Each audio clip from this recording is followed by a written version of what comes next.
حضرت صلی اللہ علیہ وسلم کے یہاں حضرت عثمان رضی اللہ عنہ کا بڑا مقام تھا. آپ بلند اخلاق والے، اعلیٰ کردار کے مالک تھے، حیادار تھے، اونچی صفات آپ کے اندر پائی جاتی تھی. اسی لیے رسول کریم صلی اللہ علیہ وسلم نے اپنی بیٹی حضرت رقیہ آپ کے نکاح میں دے دی. حضرت رقیہ سے آپ کا نکاح ہوا اور ان کے ساتھ ہی آپ نے پہلی ہجرت حبشے کی طرف کی ہے.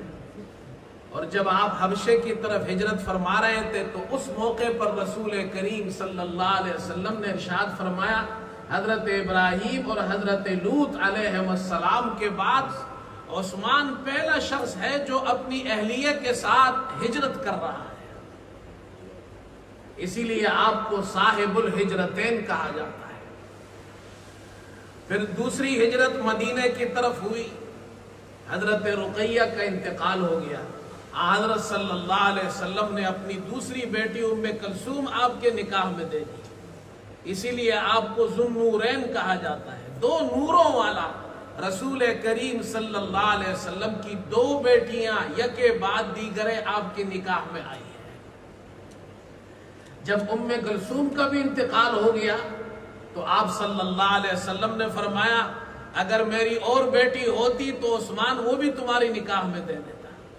یہ شرف اور مقام صحابہ کے اندر صرف حضرت عثمان رضی اللہ تعالی عنہ کو حاصل ہوا ہے. ایک کتاب ہے اردو میں سیرت ائمہ اربعہ، رئیس احمد جعفری نے لکھی ہے، اور اس کتاب میں ایک واقعہ نقل کیا ہے.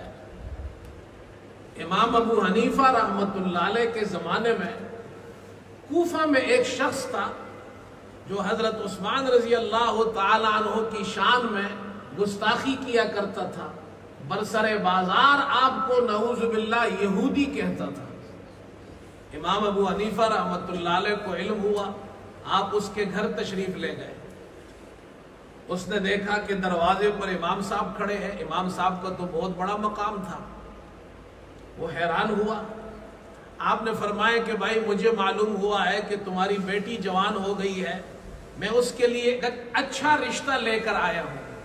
ایسے شخص کا رشتہ لے کر آیا ہوں جو اچھے اخلاق اور کردار کا مالک ہے، حیادار بھی ہے اور مالدار ہے، اور اس کے ساتھ ساتھ سخاوت بھی اس کے اندر پائی جاتی ہے.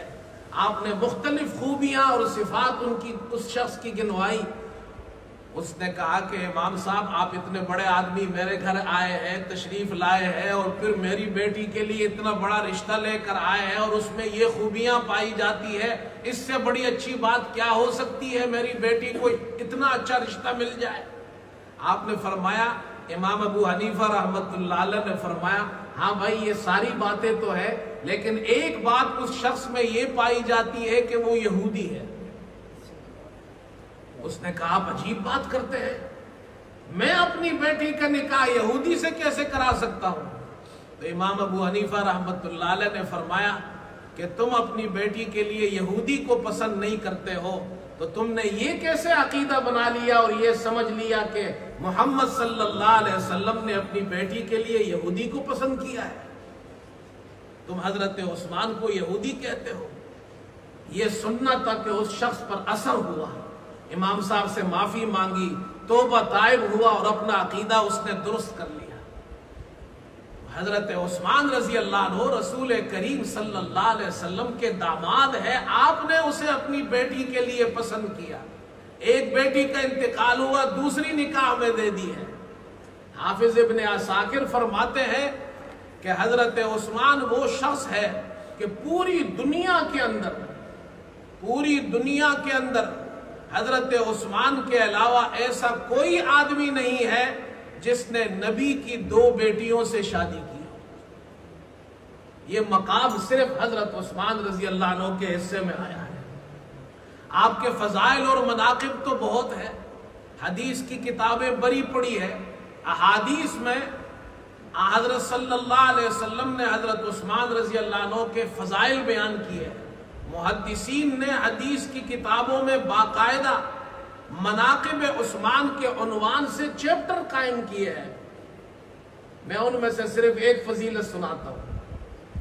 جب مدینہ ہجرت ہوئی، مسلمان مدینہ پہنچے تو پینے کے لیے میٹھا پانی دستیاب نہیں تھا۔ ایک کنواں تھا بیر روما، یہ ایک یہودی کے پاس تھا اور مہنگے داموں پانی فروخت کیا کرتا تھا۔ حضرت صلی اللہ علیہ وسلم نے مسلمانوں کو ترغیب دی کہ کوئی شخص اس کنویں کو خریدے، اور آپ نے یہ الفاظ ارشاد فرمایا من یشتری بئر روما یجعل دلوہ مع دلاء المسلمین بخیر لہ منہا فی الجنہ۔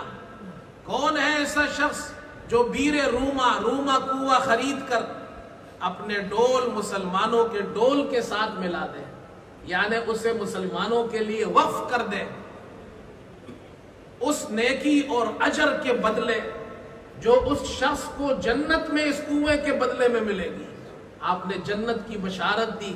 حضرت عثمان رضی اللہ تعالی عنہ نے وہ کنواں 35,000 درہم میں خرید کر مسلمانوں کے لیے وقف کر دیا، اور یہ بشارت آپ کو حاصل ہوئی۔ لیکن بات یہیں پر ختم نہیں ہوئی، 1400 سال سے زیادہ عرصہ گزر گیا۔ وہ کنواں جو آپ نے خریدا تھا، مسلمانوں کے لیے وقف کیا، آج 1400 سال بعد وہ کنواں آج بھی اسی حالت میں مدینے کے اندر موجود ہے۔ مسجد قبلتین کے قریب ایک باغ ہے، اس باغ میں وہ کنواں ہے، اس سے پانی نکلتا ہے، باغ کو سیراب کیا جاتا ہے۔ میں نے اس کنویں کی کئی بار زیارت کی ہے۔ عام طور پر لوگوں کو وہاں نہیں چھوڑا جاتا ہے، ہمارے دوست ہیں وہاں، وہ ہمیں لے گئے۔ کنواں آج بھی موجود ہے، میٹھا پانی ہے، میں نے پانی بھی پیا ہے اس کا۔ سعودی حکومت نے حضرت عثمان رضی اللہ تعالی عنہ کے نام پر ایک بینک اکاؤنٹ بنایا ہے، اور اس کنویں سے جو پانی نکلتا ہے اس باغ کو سیراب کرتا ہے۔ وہ کھجور کا باغ ہے، بہت بڑا باغ ہے، اور ان کھجوروں کو فروخت کیا جاتا ہے۔ ان کھجوروں کی آمدنی اس بینک میں حضرت عثمان رضی اللہ تعالی عنہ کے نام پر جو اکاؤنٹ ہے اس میں وہ آمدنی جمع ہوتی ہے، اور وہاں سے پھر وہ غریبوں میں تقسیم ہوتی ہے۔ اللہ نے حضرت عثمان رضی اللہ تعالی عنہ کے اس عمل کو اتنا قبول کیا۔ اوپر جو بینک ہے وہ تو اللہ کے یہاں وہ چل رہا ہے، اس میں تو نیکیاں جمع ہو رہی ہے، نیچے بھی اللہ نے ایسا انتظام کر دیا ہے، یہاں پر بھی غریبوں کو فائدہ ہو رہا ہے۔ یہ ہے حضرت عثمان رضی اللہ تعالی عنہ۔